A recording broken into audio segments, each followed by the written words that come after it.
আমাকে ভুলে যাওয়া যার পক্ষে খুব সহজ, আমি চাই সে আমাকে এই মুহূর্তে ভুলে যাক। আমার সাথে কথা না বললেও যার কিচ্ছুটি যায় আসে না, আমি চাই তার সাথে আমার আর কখনো কথা না হোক। আমার অভাব যাকে বিচলিত করে না, যার আমাকে ছাড়া দিব্যি চলে যায়, আমি চাই তার জীবনে আমার অনুপস্থিতি শাশ্বত হোক। আমার অভিমান, আমার কান্না, আমার নির্ঘুম রাত যাকে বিন্দুমাত্র স্পর্শ করতে পারে না, আমি চাই তার আঙুল আর কোনোদিন আমার আঙুল স্পর্শ না করুক।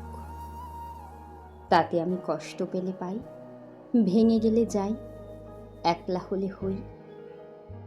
তার উপস্থিতির অবহেলা সহ্য করার থেকে তার অনুপস্থিতির নীরবতা ঢের ভালো।